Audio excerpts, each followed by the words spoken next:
The 1960s was a decade that changed the world of music forever. From the explosive rise of rock and roll to the sweet melodies of folk and pop, the 60s produced some of the most beloved songs in history. These tracks continue to define generations, and their influence can still be felt today.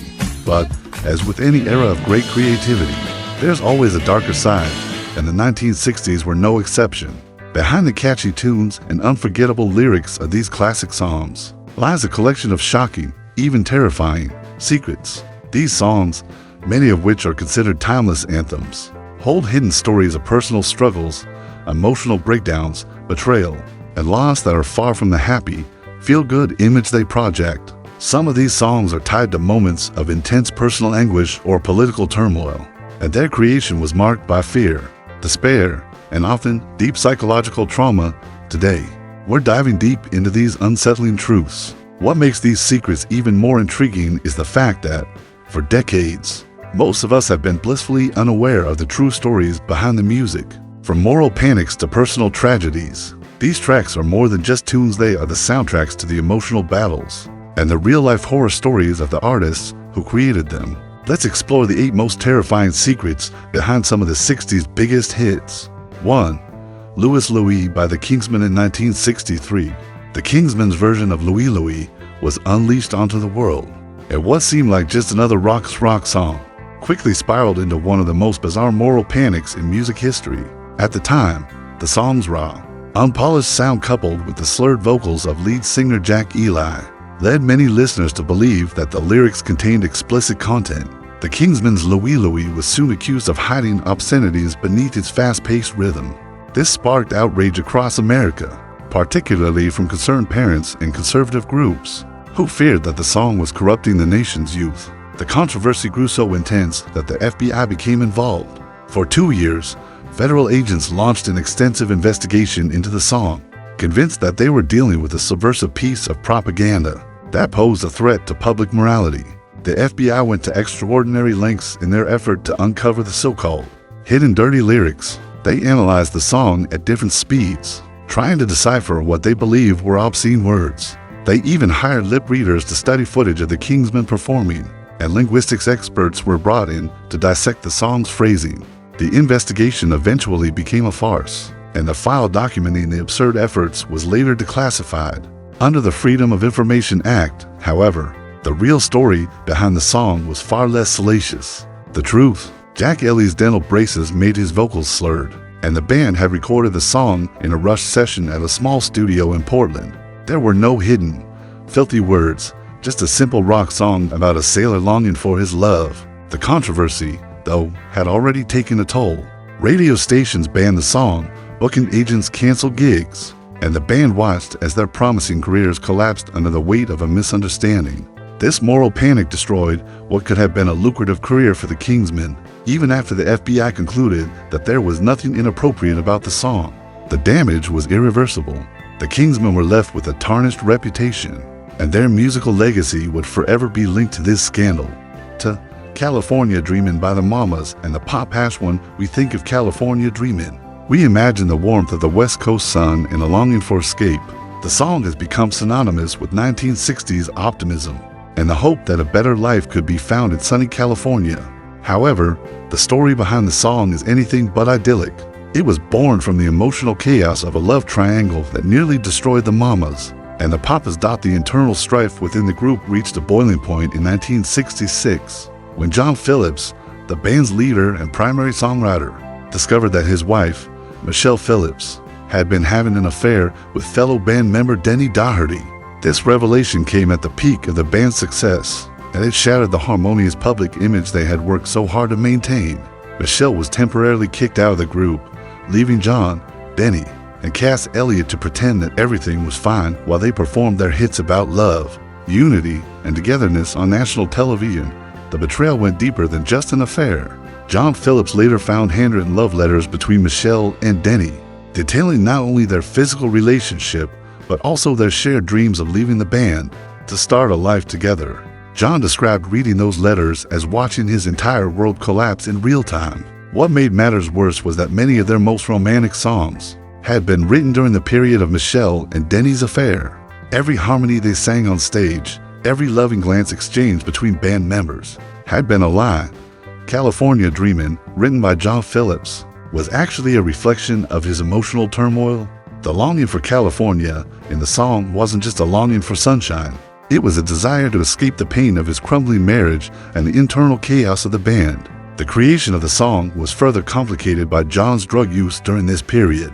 He was using drugs as a way to numb the heartbreak and betrayal he was experiencing, and this dark emotional space seeped into the music he created. Cass Elliot, the fourth member of the group, found herself trapped in the middle of the emotional battlefield. She watched as her friends destroyed each other, but she felt powerless to intervene. She knew that speaking out could end the band, which had been the dream of all four members. The stress of maintaining the group's public image while dealing with these personal demons would go on to affect Cass Elliott's mental health. She struggled with depression and eating disorders for the rest of her life, a tragedy that mirrored the band's collapse. 3. Paint It Black by the Rolling Stones. Rolling Stones' Paint It Black is often hailed as one of the band's greatest achievements, with its dark imagery and haunting melody becoming synonymous with rock rebellion. Yet, beneath its aggressive energy lies a deeply personal story of grief and loss. The song's melancholic tone was not just metaphorical, it was Mick Jagger's genuine attempt to process the severe depression he was experiencing after the sudden death of a close friend in a car accident.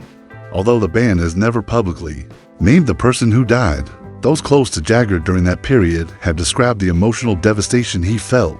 Jagger was described as completely shattered by the loss, and his mental state during the recording sessions for Paint It Black was deeply concerning.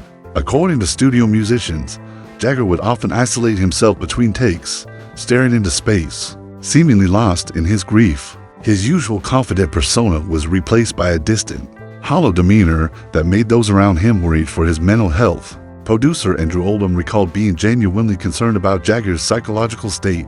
He would arrive at the studio looking like he hadn't slept in days, and his usual swagger was gone, replaced by an almost vacant look.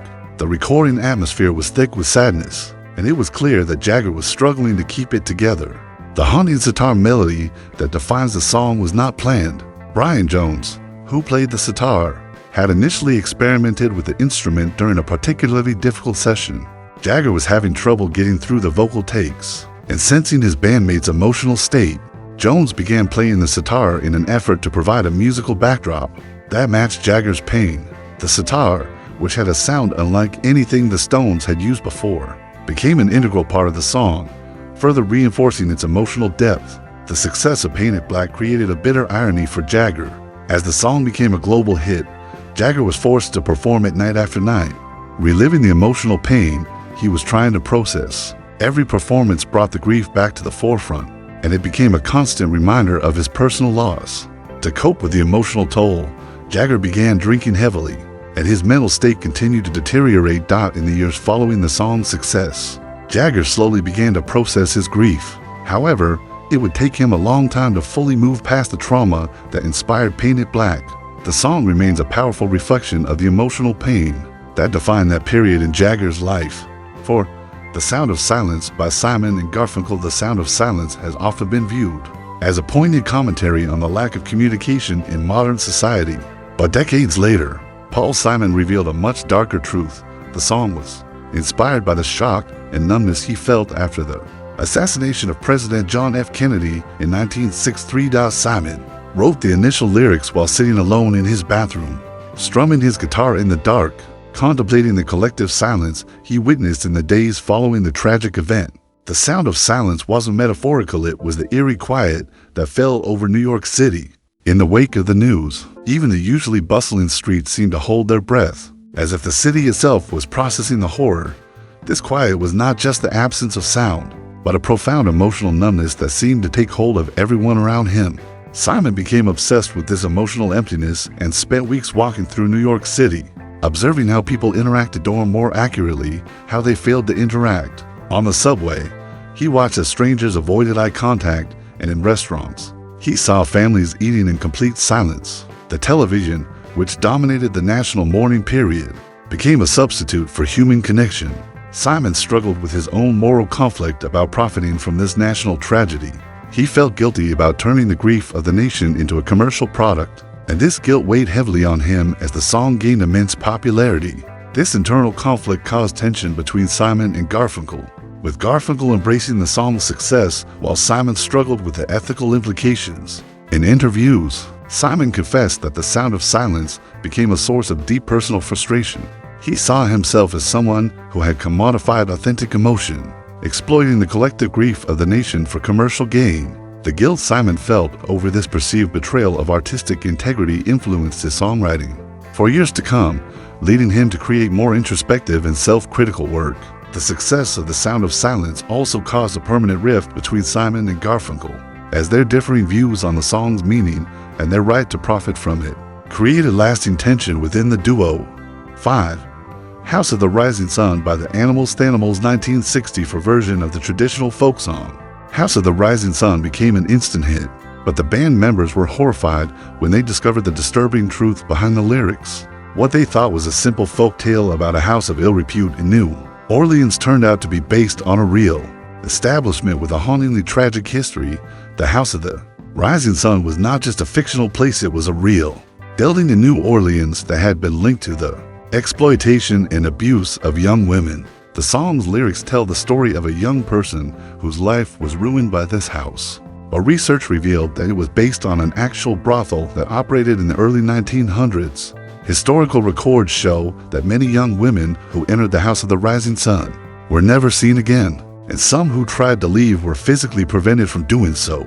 Many were trapped in a form of indentured servitude, leading to their untimely and mysterious deaths. The discovery of these dark truths left lead singer Eric Burden deeply disturbed. He became obsessed with the song's history and visited New Orleans several times to investigate the house's past. He interviewed elderly residents who remembered the building's grim reputation, and the more he learned, the more he was repulsed by what the song actually represented.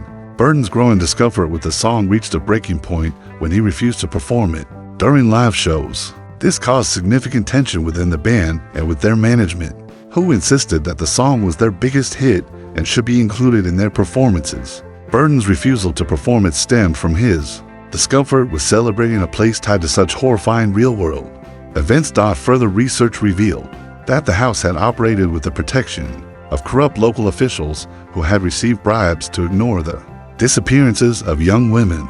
In one chilling discovery, reports described women as young as 15 who had been lured to New Orleans with promises of legitimate work, only to find themselves trapped in the brothel.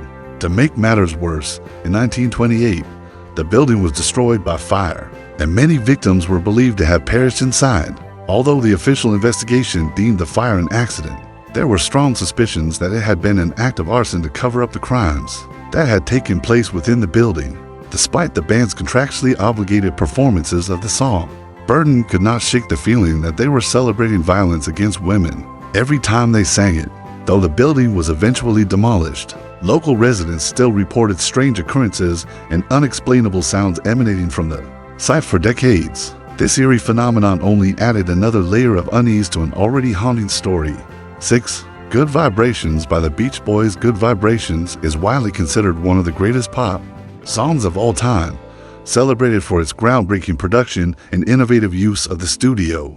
However, the creation of this psychedelic masterpiece came at a significant personal cost to Brian Wilson, who was struggling with his own mental health. The pressure to create a revolutionary piece of music nearly destroyed his career and fractured the Beach Boys forever. Wilson was already dealing with increasing paranoia by the time the song was being recorded in 1966. He became convinced that rival musicians and record executives were trying to steal his ideas. His paranoia grew so intense that he installed elaborate security systems in the studio, required everyone involved in the recording to sign confidentiality agreements, and even hired guards to watch over the parking lot during sessions. Session musicians and those who worked with Wilson during this time recall how his mental state deteriorated. He would often stop recording in the middle of a take, convinced that there were spies in the walls or voices coming through the ventilation system. His obsessive perfectionism grew so extreme that he demanded musicians to play their instruments in uncomfortable positions, believing that it would create a unique sonic signature. He would spend hours adjusting microphones by fractions of an inch, recording the same section over and over again to capture the perfect sound. Even if the differences were imperceptible, the pressure to create something truly revolutionary weighed heavily on Wilson, particularly after hearing the Beatles' Rubber Soul album. He felt that if Good Vibrations wasn't perfect, the Beach Boys would be forgotten by music history. This fear, combined with his paranoia, led to panic attacks during the recording process, with Wilson sometimes retreating to bathroom stalls for hours while valuable studio time ticked away. The toll this obsession took on Wilson's mental health was profound. He stopped eating regular meals, barely slept, and became increasingly isolated from the rest of the band. While Good Vibrations was a massive commercial success, those who were close to Wilson saw the toll it had taken on his sanity. The pressure to create something monumental had pushed him to the brink of a breakdown, and the success of the song felt hollow to those who witnessed his unraveling. 7. Like a Rolling Stone by Bob Dylan in 1965, Bob Dylan released Like a Rolling Stone, a song that would change the landscape of rock music forever. However, behind the song's biting lyrics and revolutionary sound, there was a much darker truth. Like a Rolling Stone was not just a social commentary, it was a personal attack, aimed at a former lover who had deeply hurt Dylan. The song's infamous opening line, "How does it feel?" was not a rhetorical question, it was directed at a specific person who had publicly humiliated Dylan. At a party in Greenwich Village, witnesses recalled seeing Dylan mocked by this person in front of other musicians and activists, an experience that sent him into a creative rage. Dylan channeled this anger into the song, using it as a way to lash out at the person who had embarrassed him. The intensity of Dylan's emotions during the recording sessions for Like a Rolling Stone was palpable. Session musicians later revealed that Dylan's voice was so filled with genuine venom that several takes had to be discarded. The final version of the song was actually one of the calmer performances from those sessions. The raw emotion in Dylan's voice, combined with the song's cutting lyrics, made it one of the most powerful pieces of music ever recorded. The person who inspired the song reportedly suffered a nervous breakdown after its release, unable to cope with being immortalized in such a cruel and public way. Dylan, however, never publicly acknowledged the personal nature of the song. While he remained tight-lipped about its inspiration, those close to him knew that Like a Rolling Stone was a deeply personal act of revenge, turned into art. 8. Help by the Beatles. Help is one of the Beatles' most famous songs, with its cheerful, upbeat tempo and catchy melody. But behind the song's infectious tune lies a much darker reality. John Lennon's cry for help wasn't just a catchy hook, it was a desperate plea. During the darkest period of his life, despite the whirlwind success of Beatlemania, Lennon was secretly battling severe depression, panic attacks, and substance abuse. Lennon later admitted that the song's title was literal. He was drowning in the pressures of fame, feeling completely isolated despite being surrounded by millions of fans. The cheerful tone and upbeat rhythm of the song were carefully constructed to mask the underlying distress Lennon was feeling. The public, who celebrated the song as just another uplifting Beatles anthem, failed to realize that it was actually a cry for help. The upbeat sound hid the pain and desperation that Lennon was experiencing at the time. During the recording sessions, Lennon broke down in tears several times. His voice would crack with genuine emotion, and many takes were ruined because of it. Studio engineer Jeff Emmerich recalled how Lennon's emotional distress was palpable during the sessions. The other Beatles were increasingly concerned about their bandmate, but they didn't know how to help him. Lennon's internal struggles went unnoticed by the public, who saw the band as untouchable icons, oblivious to the personal torment Lennon was enduring. What makes this even more tragic is how well Lennon disguised his pain. Fans embraced the song as a joyous anthem, completely unaware of the depth of Lennon's personal crisis. Lennon would later reflect that the pressure of being constantly in the spotlight while hiding his internal suffering was one of the main reasons he ultimately decided to leave the band. Help became a bittersweet reminder of how he had used his music to disguise his deepest pain, and it marked the beginning of a period of personal turmoil that would shape the rest of his life. As we've explored today, the 1960s wasn't just a time of revolutionary music, it was also a decade filled with personal struggles, dark secrets, and hidden truths that were often overshadowed by the popularity of these iconic songs. These 8 songs, which are still loved around the world, were created by artists who poured their deepest fears, pains, and emotional battles into their music. While we continue to enjoy these songs as classics, it's important to recognize that behind every melody and every lyric, there's a real story, a story of heartache, turmoil, and personal demons. These artists didn't just create music, they turned their emotional struggles into art that would live on long after the pain that inspired it had passed. Louie Louie, California Dreamin', Painted Black, The Sound of Silence, House of the Rising Sun, Good Vibrations, Like a Rolling Stone, and Help. These songs have become timeless anthems, but they carry with them the scars of the artists who created them. As you listen to these classic tracks, remember that you're not just hearing music, you're hearing the raw emotion, the personal suffering, and the triumphs of the people who made them. These songs continue to resonate because, in their darkest moments, they reflect the very human condition, the struggles, the pain, and the hope that we all face. Next time you hear one of these songs, pause for a moment. Consider the real stories behind them and how the artists turned their personal challenges into the music we still cherish today. If you've enjoyed uncovering these hidden truths, be sure to like this video and subscribe for more untold stories from music history. And let us know in the comments what other classic songs do you think might have dark secrets waiting to be discovered. Share your thoughts below, and let's keep the conversation going.